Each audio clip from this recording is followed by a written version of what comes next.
Assalamualaikum warahmatullahi wabarakatuh. Perkenalkan, nama saya Mirana Firianti, NPM 20310700. Dengan kesempatan kali ini saya akan membahas mengenai temperamen pada usia anak prasekolah. Sebelumnya, apa sih temperamen itu? Temperamen merupakan perbedaan perilaku atau emosional setiap anak dalam merespon sesuatu, baik itu situasi maupun kondisi tertentu. Dalam psikologi, temperamen tidak hanya tentang emosi. Temperamen sebenarnya merupakan komponen kepribadian, seperti bersikap terbuka atau pemalu yang ada sejak dilahirkan. Jadi, bagaimana anak bereaksi dengan cara mereka masing-masing sejak dilahirkan atau menghadapi dunia di sekitar mereka. Dan selanjutnya ada jenis-jenis temperamen. Jenis-jenis temperamen yang pertama ada temperamen difficult. Anak dengan jenis temperamen difficult memiliki kesulitan dalam beradaptasi dengan situasi baru. Anak dengan jenis temperamen ini memiliki suasana hati yang cenderung negatif dan sering menangis. Bagaimana sih cara menanggapi atau menangani temperamen difficult pada anak? Yaitu yang pertama, salah satunya ialah dengan sabar. Memiliki anak dengan jenis temperamen ini membutuhkan kesabaran yang ekstra dan butuh tantangan. Orang tua perlu memahami bagaimana perasaan anak dalam situasi yang ia anggap sulit dan memicu reaksi berlebihan. Ibu juga perlu menjaga sikap anak saat anak rewel, jangan membentak apalagi memukulnya. Ibu disarankan untuk tetap tenang atau diamkan saja sembari menemaninya hingga emosi anak mereda. Yang kedua yaitu temperamen slow to warm up. Anak dengan jenis temperamen slow to warm up lebih lambat dalam hal beradaptasi dengan hal-hal baru.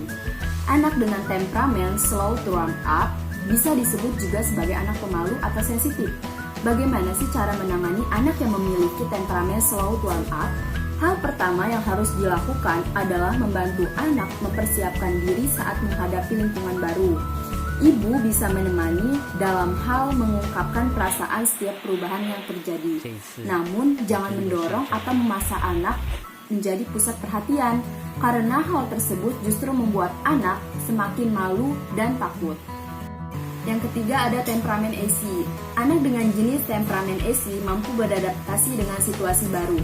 Anak dengan jenis temperamen AC juga memiliki rutinitas tidur yang teratur, sehingga memiliki suasana hati yang positif secara keseluruhan. Bagaimana sih cara menangani anak yang memiliki temperamen AC?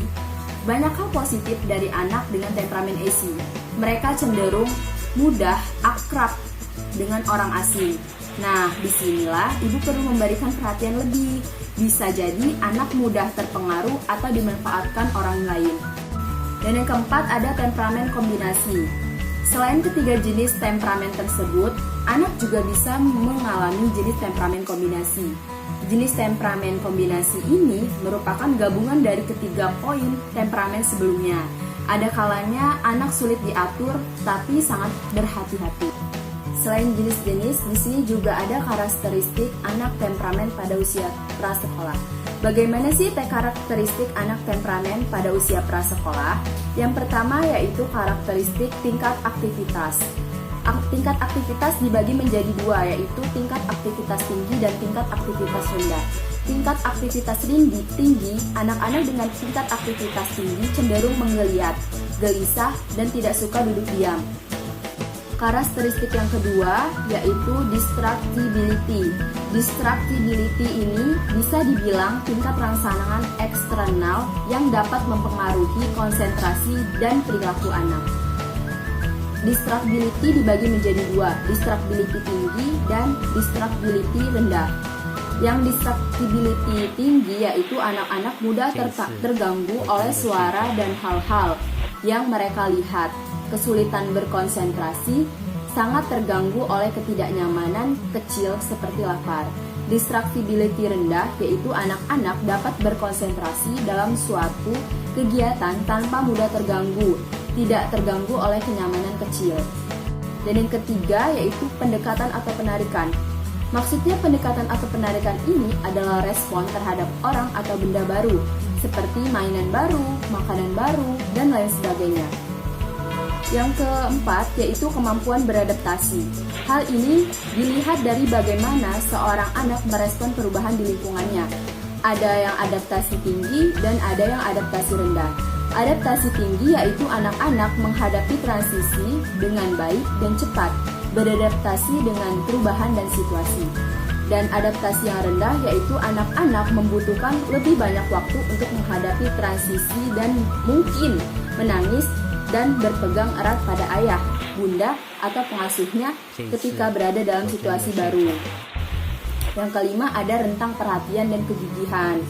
Hal ini dilihat dari jumlah waktu yang dibutuhkan seorang anak untuk melakukan kegiatan dan bagaimana gangguan memengaruhi perhatiannya pada aktivitas itu. Yang keenam, ada intensitas reaksi. Intensitas reaksi merupakan jumlah energi yang dihabiskan oleh anak ketika bereaksi positif atau negatif. Yang ketujuh, ada ambang ketanggapan. Ini lebih ke sensitivitas anak. Seberapa besar stimulus yang diperlukan seorang anak untuk merespon rangsangan seperti suara, cahaya, dan tekstur. Dan yang kedelapan, ada mood. Mood dilihat dari tingkat perilaku ramah, baik, dan bahagia dibandingkan dengan perilaku tidak ramah, negatif, dan tidak menyenangkan.